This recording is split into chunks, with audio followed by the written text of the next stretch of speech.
Well, a little while ago, Sean called and says, hey, you want to give a speech? At first I said no, but then I thought, this is going to be the last time he has to sit down and listen to me. So I said yes. His only response was, cool. But he didn't know if he really meant that or if he was like, oh my God, what did I just do? So let me tell you a little bit about Sean.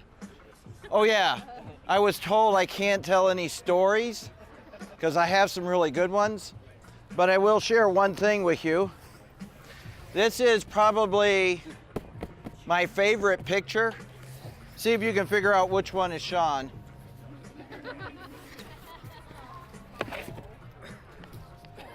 Anybody see Sean? I like this picture because it really sums up who he is. I mean, this little boy was just full of energy, always laughing, always having fun. Sometimes you used to have to say, slow down, Sean. But, you know, we had a great life with Sean. Like I said, I can't tell you a lot of the stories. There's some really good ones. But we watched him grow up, and high school years were a little challenging, you know, because every child goes through those times when they get a little worried, a little tough, trying to figure out who they are. Well, he found himself, he got into wrestling. Anybody ever watch wrestling? Not WWE, real wrestling. Nobody had, oh wait a minute, most of you don't have children. You wrestle? You know, it is one of the most amazing sports.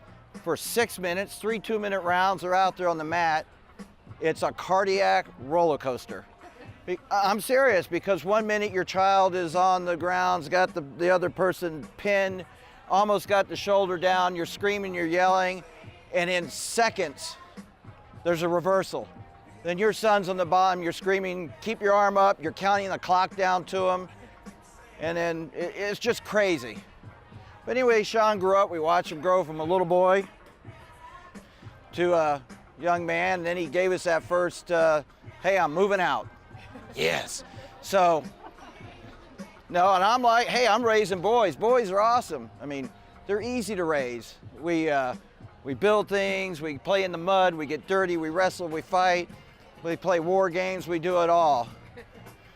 So when he said, hey, I'm gonna move out, it's like, yeah, go ahead, son, move on out. Mom's going, no, I'm gonna miss my little baby. And then later on, he goes, hey, I'm gonna move somewhere else. So he moved to New Smyrna, right?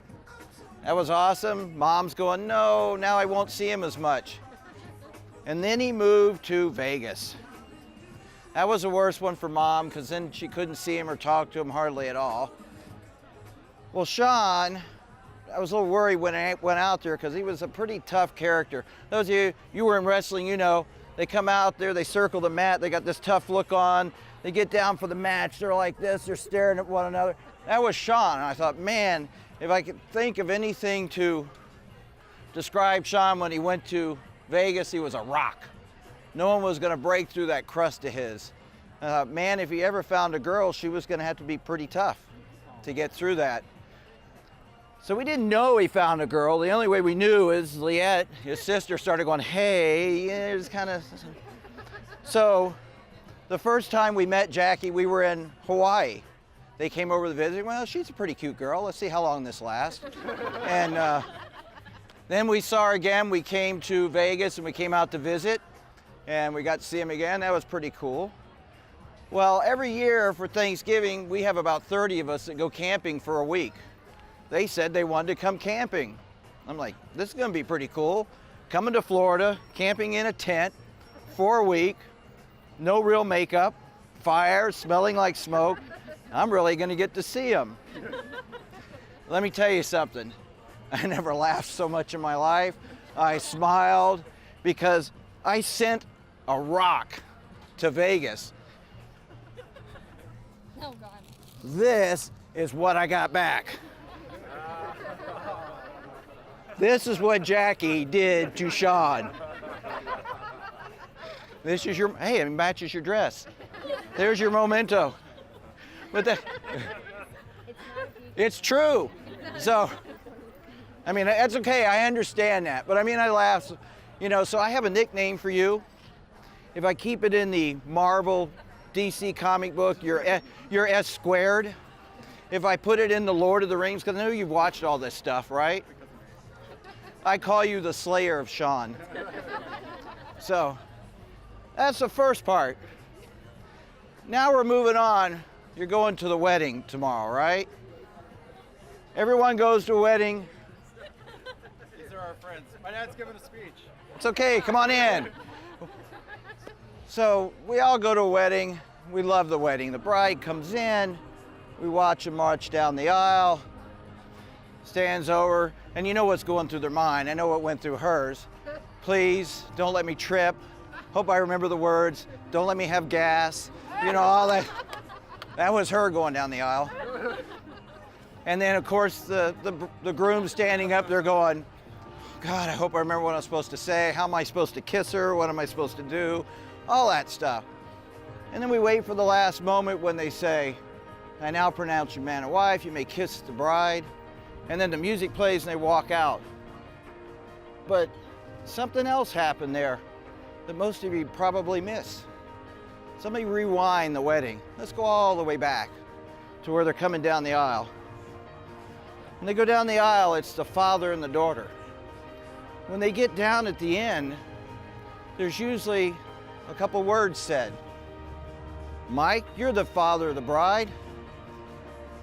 When they say, who gives this woman, what do you say?